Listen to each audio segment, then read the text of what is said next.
irmãos, eu tentei. É que eu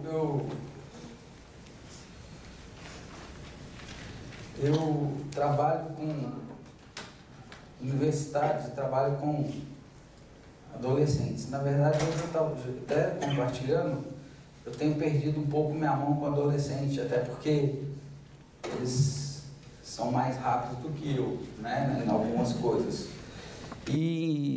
Mas os jovens, aí a gente troca uma ideia, né, com eles. E criança, eu contava para os meus filhos, mas os meus filhos, eu tenho 2 filhos, o Henrique e a Esther. E aí o Henrique falava assim, pai, conta uma história para mim. Eu falava, tudo bem, vou contar. Contar a história de Moisés. Eu falava, pô, mas Moisés de novo, pai. Eu falei, porque essa eu sei muito bem. Eu vou contar então, tá, tudo bem, não vou contar sobre Moisés, vou contar sobre Joquebede.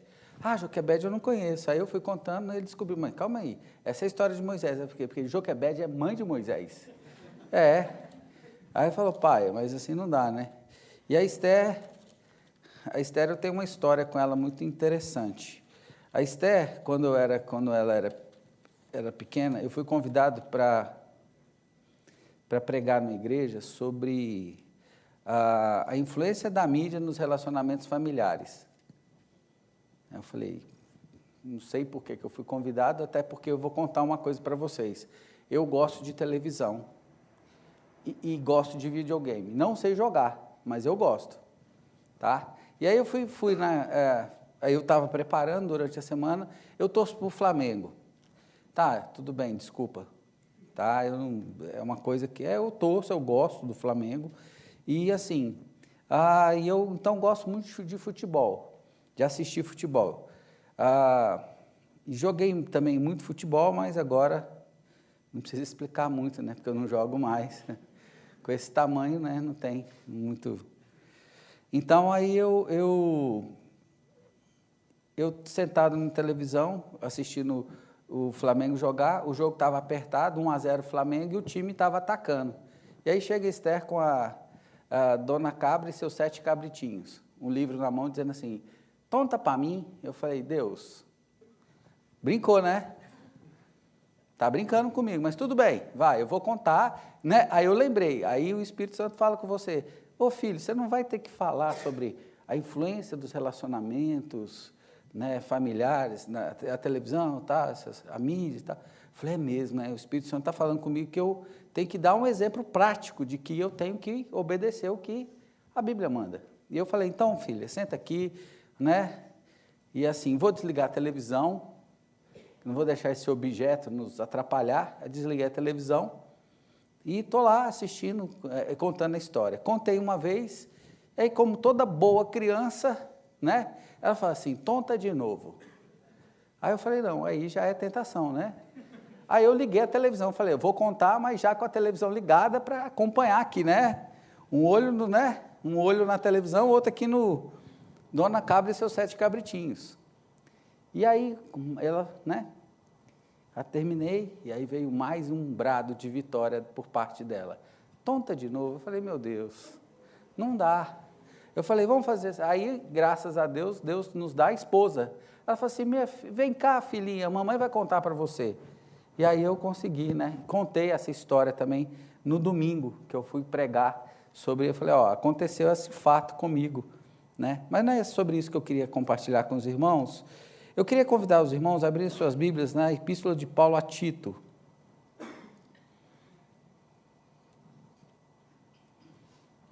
E eu queria que os irmãos, nós vamos ler do versículo 11 ao versículo 14.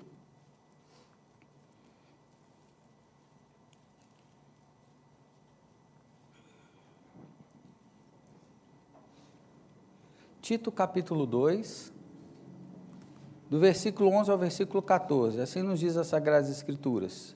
Porquanto a graça de Deus se manifestou o Salvador a todos os homens, educando-nos para que, renegadas a impiedade e as paixões mundanas, vivamos no presente século sensata, justa e piedosamente, aguardando a bendita esperança e a manifestação da glória do nosso grande Deus e Salvador Cristo Jesus, o qual a si mesmo se deu por nós a fim de remir-nos de toda a iniquidade e purificar para si mesmo um povo exclusivamente seu, zeloso de boas obras.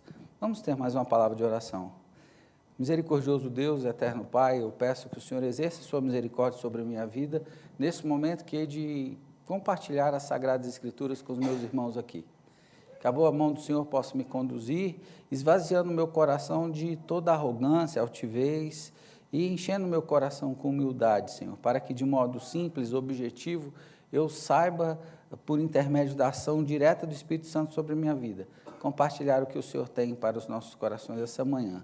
Em nome de Jesus que eu lhe peço. Amém. Queridos irmãos, então eu queria falar hoje um conceito, como eu disse para as crianças, um conceito teológico da graça de Deus.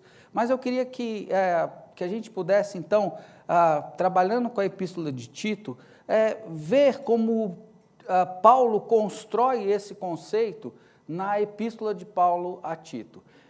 Para mim, tem dois grandes conceitos de graça de Deus nas Sagradas Escrituras, nos escritos paulinos no Novo Testamento. Um encontra-se aqui em Tito e outro encontra-se na epístola de Paulo aos Colossenses. Para mim, eles são dois conceitos que se completam e eles são conceitos que realmente eles resumem a obra de Deus por intermédio da graça dele em Cristo Jesus. E eu queria que a gente, então, entendesse a construção dessa epístola de Paulo a Tito. Primeiro que algumas pessoas, de forma equivocada, no passado, não hoje, mas no passado, acreditavam que a epístola de Paulo a Tito era usada só para pastores. Isso é um pequeno equívoco, porque a epístola é escrita a um pastor para que ele aplique à igreja. Então, não tem essa ideia de que é uma carta escrita a um pastor e como esse pastor tem que aplicar os construtos da carta na igreja. E é interessante que, então, Tito era um homem de confiança de Paulo, acompanhou Paulo nas viagens missionárias e investiu o seu tempo trabalhando também na igreja em Corinto. Então, e Paulo tinha uma estratégia em que ele levava o evangelho, montava a comunidade e ele mandava alguém para então realmente colocar a casa em ordem. Como a gente pode ver no versículo 5 do capítulo 1. Por esta causa te deixei em Creta, para que pusesses em ordem as coisas restantes, bem como em cada cidade constituísses presbíteros conforme te prescrevi. Então ele então ia lá, anunciava o evangelho era anunciado, ele montava então todo o seu esquema e em meio àquele esquema ele falava, agora Tito vai lá e coloca a casa em ordem. Arrume o que precisa ser arrumado. E a primeira coisa que ele diz é que tem que estabelecer presbíteros. Presbíteros aqui é uma palavra que no grego significa ancião, e aparece outra palavra aqui que é bispo.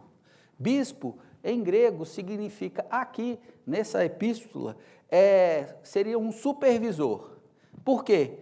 Tinha o pastor Tito, que ia para lá organizar e colocar a casa em ordem, os presbíteros, que eram os anciãos, e os anciãos não em idade, isso fica claro, em experiência com Deus, desde essa época. Então, ali eles se estabeleciam e um deles seria um supervisor que ficaria respondendo para aquela igreja, na ausência, inclusive, da pessoa de Tito.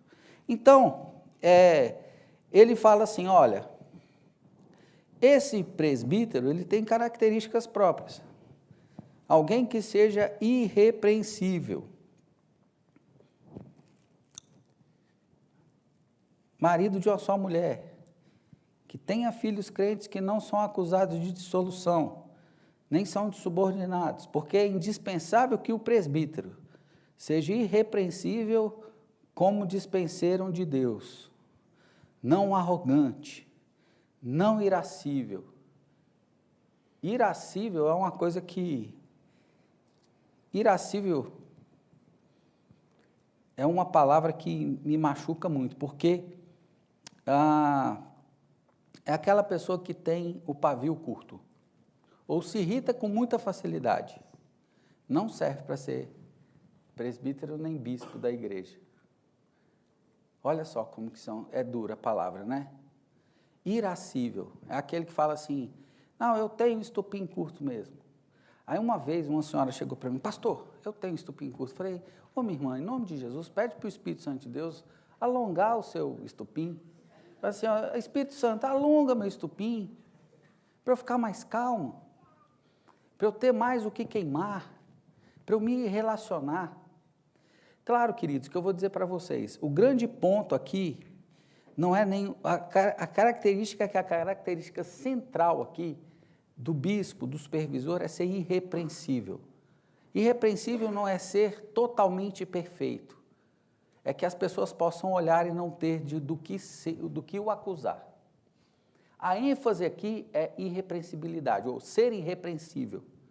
Contudo, tem outras características, e eu destaco essa. Não irascível, não arrogante, não dado a vinho, não violento, não cobiçoso de torpe ganância, porque ele há de administrar os bens da igreja. Aí ele fala, hospitaleiro, amigo do bem, sóbrio, justo, piedoso, que tenha domínio de si. Olha como as coisas se ligam, eu não posso ser arrogante, não posso ser irascível e tenho que ter domínio de mim. E é difícil nos dominar, não é? Eu sou faixa marrom de jiu-jitsu e eu ganhei um grau. E aí eu ganhei o grau, fiquei arrogante, gente, eu vou falar a verdade. Me senti assim meio, sabe, meio poderoso, aí eu queimei a mão. Aí eu estou há 2 semanas sem poder treinar, quer dizer, eu vou explicar para vocês. Eu recebi o grau e não pude desfrutar dele. Porque eu confesso para vocês que eu fiquei meio arrogante, falei assim, eu sou agora, né? Eu sou não só faixa marrom, mas eu sou faixa marrom com 1 grau. E chegou um faixa marrom na minha academia, que ele tem 120 quilos, eu tenho 118. Só que o apelido dessa criança é Monstrão. E aí eu ganhei 1 grau, aí eu falei, eu estou na frente de você na fila. E aí eu queimei minha mão, estou 2 semanas sem treinar, estou preocupado. Porque quando eu voltar, o Monstrão não parou de treinar, né? Aí ele vem como um rolo compressor. Mas eu estou dizendo isso, que é o seguinte, a gente não pode ser arrogante, tem que ter domínio de si. E olha só, versículo 9, capítulo 1, apegado à fiel palavra, segundo a doutrina dos apóstolos, a doutrina de Cristo Jesus, a doutrina da graça, de modo que tenha poder tanto para exortar, e eu quero ter essa palavra nos escritos paulinos, ela é muito interessante. Em outros escritos, ela aparece como rogo-vos, pois, irmãos. A ideia paulina é uma ideia de motivação, não é de exortar assim. A gente, assim, não sei vocês, mas eu tinha uma concepção, né, que eu lembro da minha mãe. Minha mãe falou, eu tenho o dom de exortação. Mas eu falei, mãe, o seu dom está muito exagerado, né? Que ela me exortava muito, gente. Né? Claro, algumas vezes eu merecia, com certeza, né? Com certeza, sim. E aí ela vinha e falava assim, então, Geraldo Henrique e tal, quando chama Geraldo Henrique, as coisas, né, não estão boas. E ela apontava, e ela assim, eu tenho o dom da exortação, mas não é assim. Tem alguma coisa errada. Biblicamente falando, nos escritos paulinos, exortar é motivar. É mais ou menos o seguinte, sunamita, olha, Deus tem conceitos e construtos que nós juntos, em Cristo Jesus, pela graça de Deus, podemos viver. Podemos viver em nossas vidas como uma comunidade. Tem uma coisa que me deixa muito triste quando fala assim, eu não posso cantar aquele cântico, com a família, sem qualquer falsidade, vivendo a verdade. Eu falei, nós podemos e devemos cantar. Sabe por quê? Olha só, essa música diz assim, recebi um novo coração do Pai. É um coração que é transformado, que pode cantar. Porque a minha disposição é que não tenha falsidade. É a partir de mim, não é a partir do outro. Só que eu posso motivar o outro a ser dessa forma, a desenvolver isso na vida. Isso que eu acho que é interessante no cristianismo. E principalmente nos escritos paulinos. Ele está dizendo assim, a exortar pelo reto ensino, como convencer os que o contradizem. Claro que aqui, E ele está também dizendo dos falsos mestres, que Paulo, ele se preocupa muito com os falsos mestres. Porque os falsos mestres, eles entram de forma sorrateira, não é? Nenhum falso mestre, e eu aprendi, eu acredito que vocês devam conhecer, reverendo, deixa eu lembrar aqui, Heber Carlos de Campos, já ouviram falar? Reverendo Heber, ele, para mim, ele está na prateleira de cima dos pastores da IPB, principalmente, né, nas questões teológicas. E uma vez ele me disse assim: Geraldo, é muito sutil o falso mestre. É de forma sutil. Veja nas entrelinhas. Eu falei, olha, é mesmo, não é? Porque às vezes a gente canta música, a gente vê uns pregadores, os pregadores são interessantes, né? Mexe para lá, mexe para cá, né? Para a direita, para a esquerda, a minha frente, para trás, né? Por todo lado, e mexe aquela coisa toda. E aí você fala, ele tem uma boa eloquência, e a gente fica motivado pela eloquência, mas a palavra é complicada. E ele disse assim, que os presbíteros e os bispos, eles têm que se preparar para exortar o povo, e para convencer aqueles que estão nos maus caminhos dos falsos profetas, a viverem a doutrina. E aí no versículo 10 ele diz por quê? Porque existem muitos insubordinados, pauradores, frívolos, enganadores, especialmente o da circuncisão. Ele fala muito dos judaizantes, porque os judaizantes, eles permeavam essa região, porque eles eram comerciantes, então eles entravam por essa região, trabalhando nesses lugares, e aí eles queriam imprimir o antigo judaísmo na cultura da igreja cristã. Então ele fala assim, toma cuidado com os judaizantes, toma cuidado com os falsos mestres. Por quê? Os judaizantes entraram e falavam assim, esse negócio de Cristo é interessante, o fato dele ter morrido na cruz, interessante, mas a gente precisa manter os nossos rituais, porque senão nós nos aproximamos do Deus verdadeiro. As pessoas viam do paganismo e falavam assim, esse negócio procede, porque eles também viam de um paganismo, e nós, seres humanos, nós gostamos de tocar, por isso que tem tanta gente que coloca a água em cima da televisão e depois bebe, até hoje. Ainda tem cristãos que dizem assim, não faz mal porque é só água. E o conceito, e a ideologia, e a doutrina por trás disso, é isso que os presbíteros e os bispos deveriam fazer. Né? Então ele fala por que devia fazer, e aí ele começa o capítulo 2, que é o que a gente vai tratar, ele começa assim, tu, porém, fala o que convém à sã doutrina. No capítulo 2, Paulo está bem preocupado na formação agora das sociedades internas. E eu sempre brinco, que é uma brincadeira mesmo, até eu vou deixar claro, porque a gente está filmando, quem sabe algumas pessoas assistem isso e falam, esse pastor é radical, eu acho que eu sou também, enfim. Mas fica provado que a igreja aqui era presbiteriana. Por quê? Tem o PH, SAF e mocidade. Está escrito aqui, olha. Tito é o que, nesse capítulo, ele é o mais ensinado por Paulo. Ele fala assim, fala o que convém às Sagradas Escrituras. Não desvia, nem para a direita, nem para a esquerda. O que convém às Sagradas Escrituras. Quanto aos homens idosos, sejam o quê?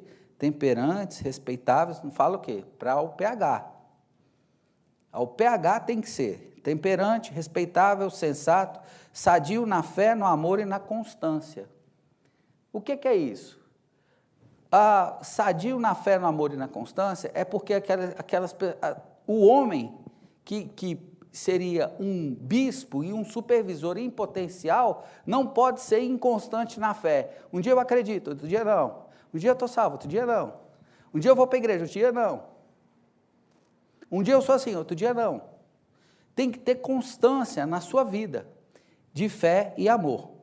E aí, quantas mulheres idosas, aqui não seriam idosas, seriam mais experientes, melhor idade, maduras. As mulheres mais experientes, como os homens, então tem que ser temperantes, respeitáveis, sensatas, sadias na fé, no amor e na constância. Sejam sérias em seu proceder, não caluniadoras e não escravizadas a muito vinho. Aí, é uma coisa interessante que acontecia em Creta. Creta era uma cidade onde as casas tinham alpendres. Em Minas Gerais, onde eu morei muitos anos, tem casa com alpendre, uma varandinha. Aí o que acontecia? Você ficava ali no alpendre, né? Hoje não acontece mais nem no interior de Minas. A casa ainda tem um alpendre, mas as pessoas não têm mais esse costume.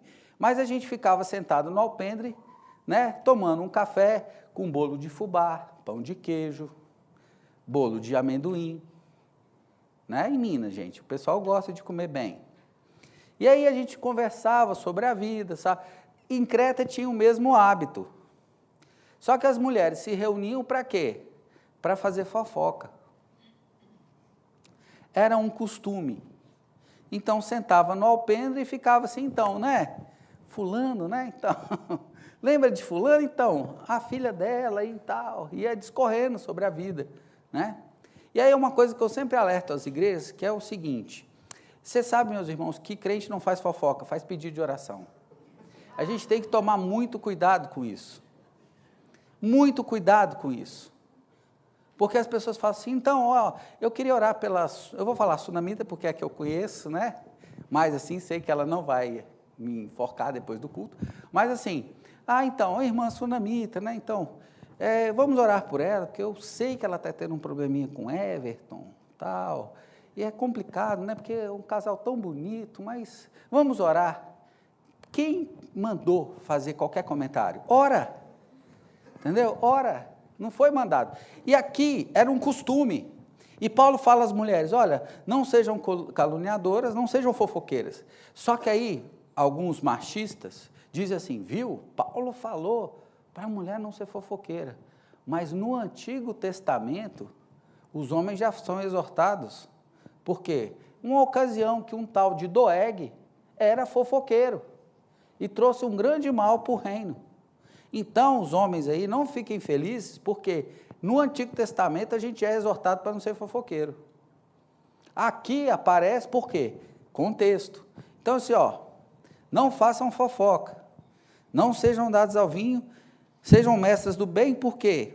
A fim de instruírem as recém-casadas a amarem os seus maridos e os seus filhos e a serem boas donas de casa. Porque a mulher casava e não queria muito coisa com a dureza do lar, não. Eu caso, mas assim, eu quero, né, não quero muito trabalhar nesse negócio de ser boa dona de casa. E nem ser sujeito ao marido. E Paulo está dizendo assim, as mulheres cristãs da igreja presbiteriana de Creta, não, isso é brincadeira, tá, gente? A igreja cristã em Creta, que não sejam caluniadoras, não sejam dadas a muito vinho, antes sejam mestras do bem, a fim de ensinar as recém-casadas a serem bondosas, sujeitas ao marido, para que a palavra de Deus não seja difamada. Aí vem, quanto aos moços, mocidade, exorta-os para que em todas as coisas sejam o quê? Criteriosos. O que falta hoje é critério. Como eu disse para vocês, né, vocês sabem, eu trabalho com os universitários e uma menina foi pedir que eu desse uma entrevista. Eu fui dar uma entrevista para ela, fiquei muito feliz. Tal, e ela me perguntou, e eu perguntei assim, olha, depois da entrevista eu posso te fazer algumas perguntas? Ela pode. Eu falei, por que você vai em balada? Pergunta número 1. Ela falou, eu não sei, porque meus amigos vão. Porque assim, eu não entendo o conceito, eu queria que você me explicasse. Você que vai, eu queria que você me ensinasse, para que eu entendesse o conceito.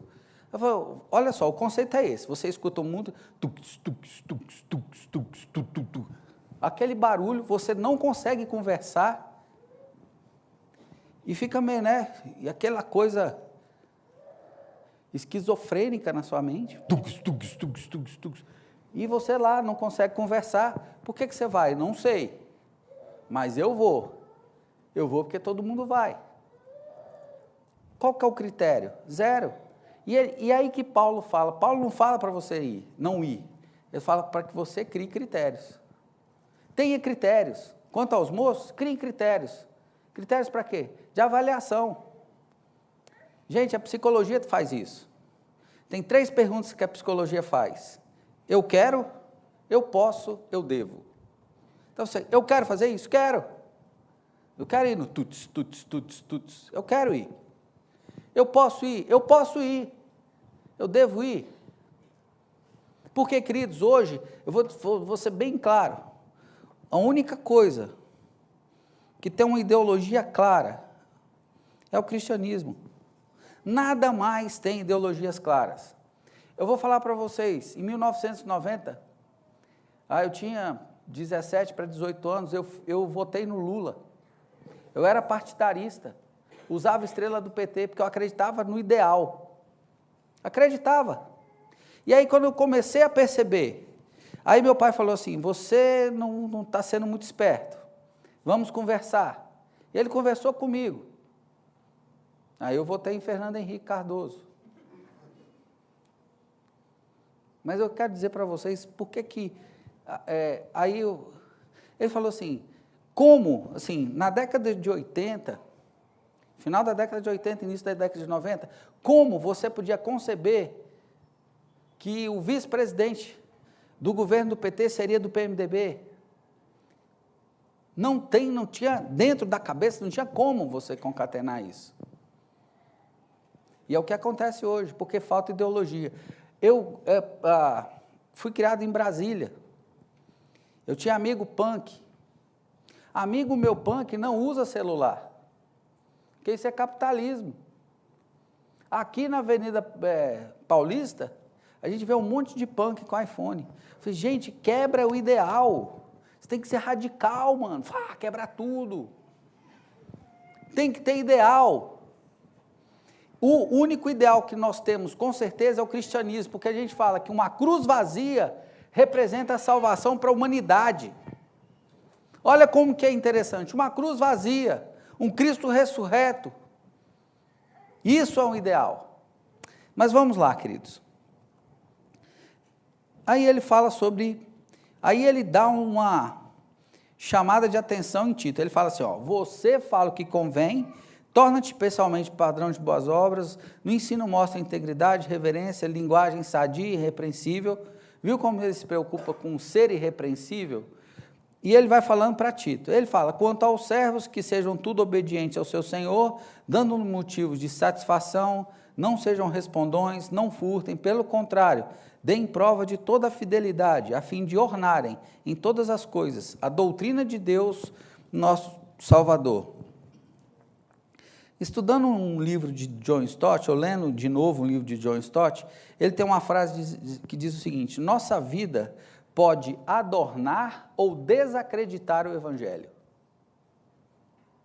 Nossa vida pode adornar ou desacreditar o Evangelho. E aí ele diz assim, aí ele usa, que é o texto que a gente vai trabalhar hoje, uma conjunção conclusiva, porquanto. Porque se nós vivêssemos se o texto parasse no capítulo 10, ia ser só regras. E a gente consegue viver só de regras? Quer ver uma coisa que eu tenho muita dificuldade? Com alguns livros que eu vejo nas livrarias evangélicas. 10 passos para você ser cheio do Espírito. Aí entra na minha cabeça, porque eu fico pensando que assim, eu fui criado em apartamento, né? Então assim, jogava bolinha de gude no carpete, soltava pipa no ventilador, né? Criado em apartamento, apanhava de pantufa. Minha mãe jogava pantufa, não sentia nada. Para, né? Tinha toda aquela coisa. Por que eu estava falando isso?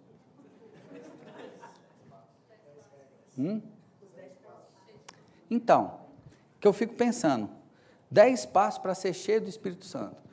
Eu faço a primeira, faço a segunda. Se por acaso der errado a terceira, eu volto para a primeira ou continuo daquela fase? É uma coisa que eu fico pensando. Como que faz? Eu venci 2, tem a terceira. Eu falei, não funciona. Porque eu fico nessa dúvida existencial. O que eu faço? Se eu continuo ou se eu volto na primeira fase? Ou se o meu acabou aquele esquema? Se é uma construção, tem que voltar lá do primeiro ponto. E que eu fico me perguntando. Fico me perguntando mesmo. Mas vamos lá.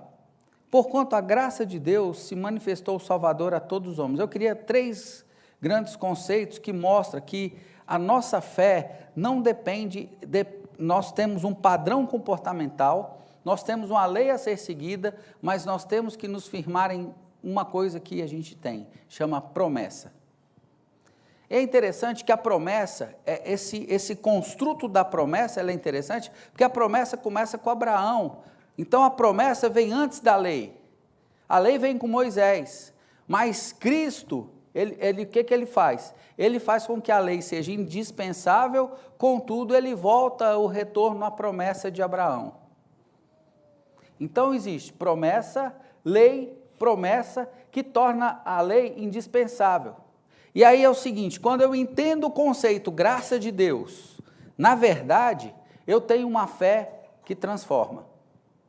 Então eu tenho uma fé que transforma. E aqui está assim, porquanto a graça de Deus se manifestou Salvador a todos os homens. Claro que a todos os homens que creem em Cristo Jesus. Os que creem em Cristo Jesus, eles são salvos pela graça e são transformados pela fé, que é algo que Deus nos dá. Aí eu me lembro de uma história, vou contar rapidamente para vocês.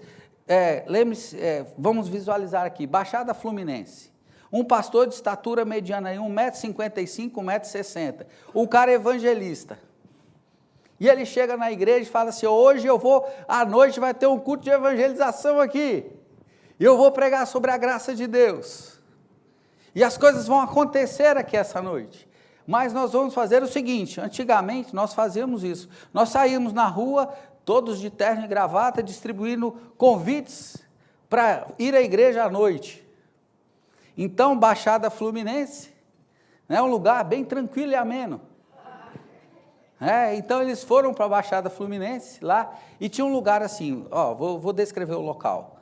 Era assim, um beco escuro, e lá no final tinha um sujeito grandalhão, mal cheiroso e mal encarado. Você iria? Mas o pastor, naquele ímpeto, falou assim, meu irmão, vou lá levar um convite para aquele rapaz ali, e foi. O diácono falou, pastor, eu vou interceder pelo senhor aqui, enquanto o senhor vai para lá. Ficarei em oração aqui, pastor, na boca E ele foi, e falou assim, eu queria te apresentar um amigo. Está aqui um convite, eu vou te apresentar um amigo, hoje à noite. Então ele foi, aquele sujeito pegou, olhou, guardou no bolso. O culto à noite, aquele senhor então se senta no último banco, na última fileira. E o pastor fala sobre a fé transformadora em Cristo Jesus. E como a fé em Cristo, pela graça de Deus, transforma o homem, transforma a vida, transforma a pessoa. E aquele homem então se levanta, no meio do corredor ele tira uma arma, e o pastor disse, então o senhor recebe minha alma, que hoje eu encontrarei com o senhor. Não falou nada disso, não. Aqui é só, lembra que eu falei daquele negócio de ficar pensando, Então, aí ele vem, vira o cabo e diz assim, pastor, eu não preciso mais disso. Não preciso mais disso, porque o senhor tinha razão. Hoje eu encontrei um amigo, e esse amigo é Jesus. Hoje eu encontrei um amigo que transformou minha vida. Só que Deus é tão tremendo, e essa fé é tão transformadora, que faz um filho de presbítero ser pastor. E está pregando aqui para vocês. O meu testemunho é muito jóia. Eu nunca usei droga, nunca me prostituí, nunca cheguei bêbado em casa, nunca fumei. Mas eu precisava de Jesus, eu precisava dessa graça que nos transforma pela fé. Não adianta não ser nada ou ser tudo e não ter Deus. E ele diz assim, porquanto a graça de Deus te transforma pela fé. Então, primeiro ponto, fé que transforma. Segundo ponto, amor que forma. educando-nos. Educando-nos, aqui é uma expressão em grego que tem a mesma raiz da palavra pedagogia. Olha só como que Deus é fantástico. Ele diz assim, olha, você é transformado pela fé. E aí, o que diz lá em João capítulo 4? Diz que você tem que nascer de novo. Pela fé você nasce de novo. A graça pega você pela mão e com amor te instrui. A quê? A renegar as paixões do mundo. Então, quem te ensina que está certo ou está errado? É a graça de Deus. Pastor nenhum tem poder para fazer isso. Quando eu trabalhava com adolescentes e jovens no interior de Minas Gerais, uma vez, era na cidade de Governador Valadares, e tinha um evento que chamava Carná GV, um carnaval fora de época. E aí um menino veio na minha casa, trouxe uma abadá e disse assim, pastor, eu não posso ir no Carná GV, porque eu tenho vergonha do senhor. Eu falei, está tudo errado, filho. Está errado. Vai, então pode ir, porque se for vergonha de mim, querido, você tem que ter Cristo que tem que falar no seu coração, a graça que tem que falar no seu coração. E a gente tem que começar a deixar de fazer as coisas, porque a graça me ensina a ser sensato, justo e piedoso. Isso é amor, isso é educação. Ela pega pela mão, ela me transforma pela fé e agora, por amor, eu entendo o amor de Deus. A gente entende muito mais o amor de Deus quando a gente tem filho. Porque o filho faz coisas que eu falo assim, meu Deus do céu, Jesus. O meu filho irrita o Dalai Lama, gente. Se mandar o menino para o mosteiro lá, ele vai irritar o Dalai Lama. O Dalai Lama, pô, Geraldão, o Henrique, velho, está me irritando. Só que você olha para aquele sujeito, você fala assim, ele cabia na minha mão. Ele dependia de mim, e eu falo assim, é esse amor que Deus tem por mim, é essa misericórdia que Ele tem, eu escorrego, Ele olha para mim, Geraldo, vamos lá, levanta, vai de novo, eu quero te ensinar a renegar, a dizer não às paixões mundanas, a dizer não ao presente século, a acreditar numa vida de sensatez, piedade e justiça. Isso que a graça de Deus faz, por isso que a fé transforma e o amor forma, porque a gente só consegue entender, porque a gente entende ou procura entender o amor de Deus. O amor de Deus passa a ser uma realidade tão vívida nas nossas vidas que a gente deixa de fazer por amor. Eu fazia psicologia, e aí um sujeito falou assim, olha, Jesus é o maior castrador da história. Eu falei, não, impossível. É impossível. Tem que seguir uma lógica, querido. Ele não pode ser. Aí ele falou, mas por que não pode ser? É simples. Simples. Vou dar um exemplo claro para você. Nós temos aqui 30 meninas e 4 homens na nossa sala. Eu sou livre em Cristo para na sexta-feira à noite, pegar o meu carro e querer voltar para minha casa e ficar com a minha esposa. Você é escravo, porque mesmo casado, você quer sair com uma dessas nossas colegas. É verdade ou mentira? Ele falou, uai, é verdade. Eu falei, eu já estou nessa pegada de psicólogo, filho. Aí eu falei assim, ó, é verdade ou mentira?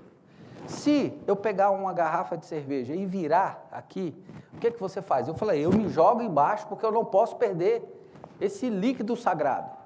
Eu falei, então, eu sou livre para jogar a garrafa toda e não sinto nada. Não sinto nada. Aí ele falou assim, o que você quer dizer com isso? Eu falei, quem te castra? É o mundo que você vive, porque Cristo me libertou disso. Então, Cristo não é castrador, Ele é libertador dessas coisas que você é escravo, ou não. Ele falou, nunca tinha pensado sobre isso. Eu falei, isso, usa o seu cérebro, cara. Porque o cristianismo é a gente pensar no que a gente crê. Então, olha só, a fé que me transforma, o amor que forma, porque eu deixo de fazer, porque eu amo a Jesus. E a gente não canta isso? Ah, eu amo a Cristo. Não canta quando é criança? Ah, eu amo a Cristo. Ah, eu amo a Cristo, porque Ele morreu por mim. Aleluia. Mas isso é internalizado nas nossas mentes, permeia os nossos corações. Porque a Bíblia diz, porquanto a graça de Deus se manifestou salvadora, educando-nos para que, renegada a impiedade e as paixões mundanas, vivamos de forma sensata, justa e piedosamente. Em terceira coisa, a fé que nos transforma, e o amor que nos forma, e a esperança que nos impulsiona, aguardando a bendita, está escrito aqui, esperança é a manifestação, que é a segunda manifestação. A primeira, Cristo veio, se encarnou. E eu gosto muito dessa ideia de encarnar, porque diz a Bíblia que ele habitou no meio de nós. Habitar é um verbo que está ligado a uma palavra do Antigo Testamento que significa tabernacular. Então, Cristo tabernaculou como o tabernáculo ficava no meio do povo. Quando eu descobri isso, eu achei fantástico. Ele era a presença viva de Deus ali, tabernaculando entre o povo. Esse Cristo que encarnou, nos salvou, nos educa e nos impulsiona a ter uma esperança, até uma esperança. Queria terminar com uma última história. Eu recebi o chamado para ser pastor, eu tinha 16 anos. Aí um amigo meu falou assim, chamava Maranhão. Tá, eu não sei o nome dele, não sei. A gente só chamava de Maranhão.